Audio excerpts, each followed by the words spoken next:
네, 안녕하십니까. 김선생의 문화예술 이야기를 진행하는 강사 김효입니다. 이번 시간에는 신성한 장소의 상징 홍살문이라고 하는 제목으로 이야기를 나눠보도록 하겠습니다. 여러분들 흔히 이 능묘 앞에서 많이 보셨던 이런 붉은 색칠을 한 문, 거기다가 이렇게 창 모양의 뾰족함을 장식하고 있는 것이 바로 홍살문이 되겠는데요.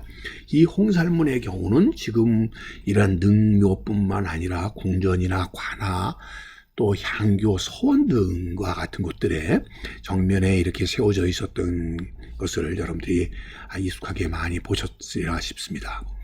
이것 자체가 언제부터 어떤 연유로 세워져 있는지에 대해서는 문헌상의 기록이 확실치는 않지만 일반적으로 그 세워진 장소가 이런 범상치 않은 곳들, 그래서 경의를 표하라는 의미로 이런 문들이 세워지지 않았을까도 싶고요.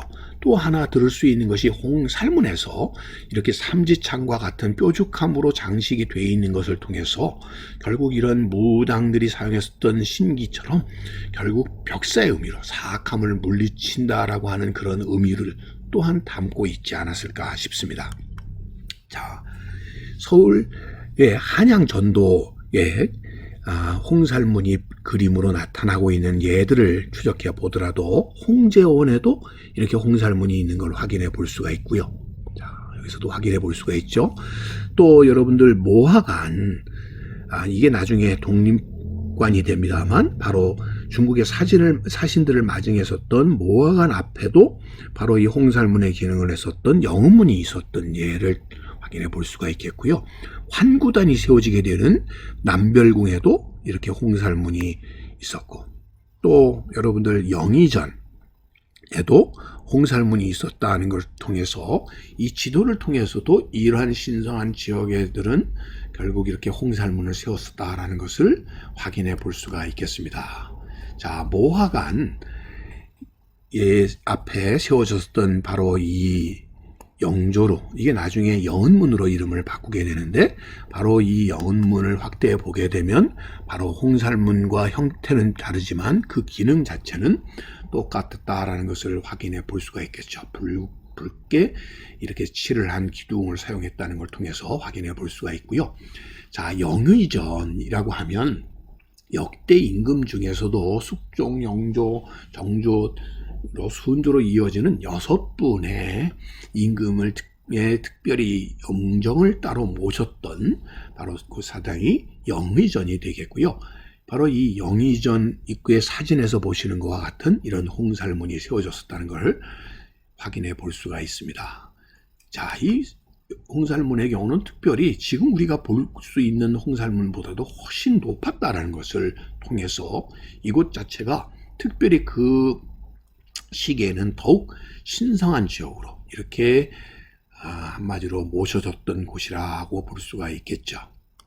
자, 뿐만 아니라 남별궁 터에 만들어졌던 이 환구단, 하늘의 재를 지내기 위해서 대한제국이 선포되면서 설치되었었던 이 자리가 현재는 이렇게 호텔로 바뀌어 버리게 되어서 지금은 표지석만이 이를 확인해 볼 수 있게 되었지만 이곳 자체에도 현재는 없지만 홍살문이 세워졌었다라고 하는 것을 확인해 볼 수가 있겠고요.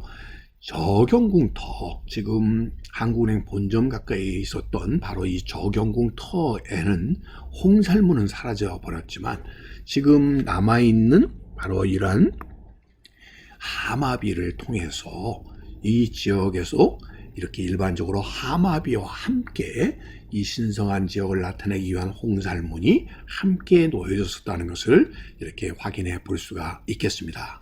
일반적으로 조선시대 이전의 고려시대의 홍살문은 오늘날의 일본의 신사에 세워지는 도리처럼 창살이 없는 이런 모양이었다고 하는 거죠.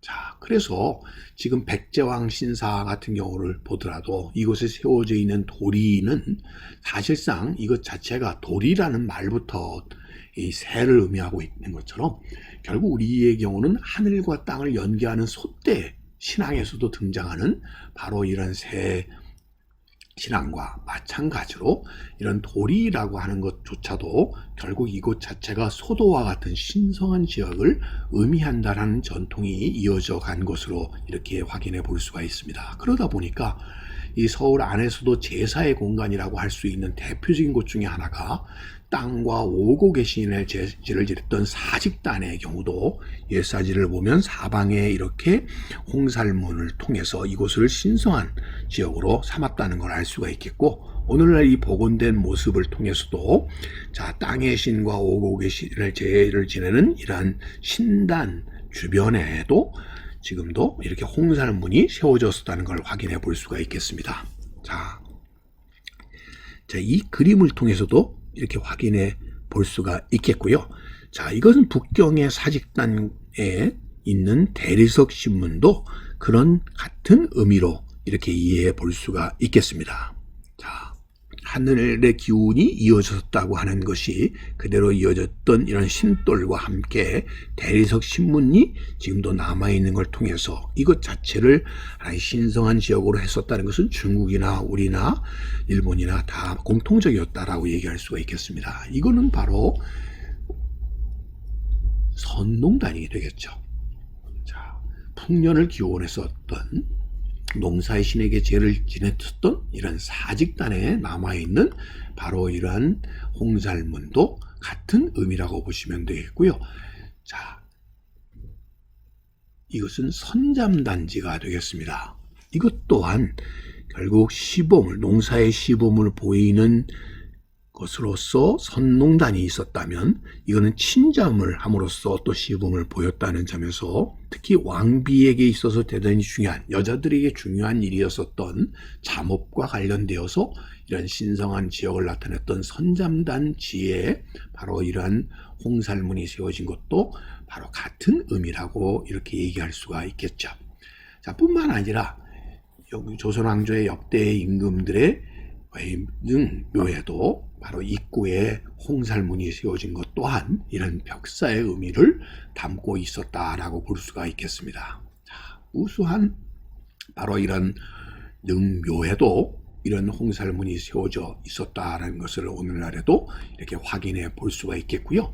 자, 정조 임금께서 자기 아버지의 묘소가 있는 수원 화성으로 행차를 했었던 그림, 이 남아있는 화성 행행도에 보게 되면 바로 중요한 이 한강을 건넜었던 이 노들 나룻길에 배를 엮어서 이렇게 임시 가교를 만들었었던 배다리 주교에도 지금 보시는 것처럼 홍살문이 만들어졌고 배다리 중간에도 홍살문이 만들어졌었다는 것을 이 그림을 통해서 확인해 볼 수 있을 뿐만 아니라 그곳에 가는 중간에 임시 거처였었던 행궁에도 이렇게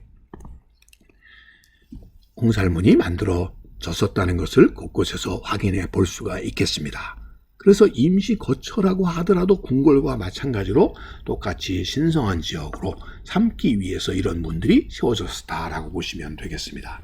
자, 그런 의미에서 이 전통사회로부터 쭉 유지되어 왔었던 이런 솥대신앙, 그 솥대신앙이 나타나는 하나의 신성한 지역의 소도에 대한 문화가 결과적으로 이 홍살문의 전통으로 이어져 와서 신성한 지역으로서 우리가 경외하는 마음을 갖도록 하는 것을 상징하는 문으로서 조선 왕조로 오늘날까지 이어져 오고 있다라고 보시면 되겠습니다. 오늘은 이 홍살문에 대해서 꽃밭을 가꾸는 김 선생이 말씀드렸습니다.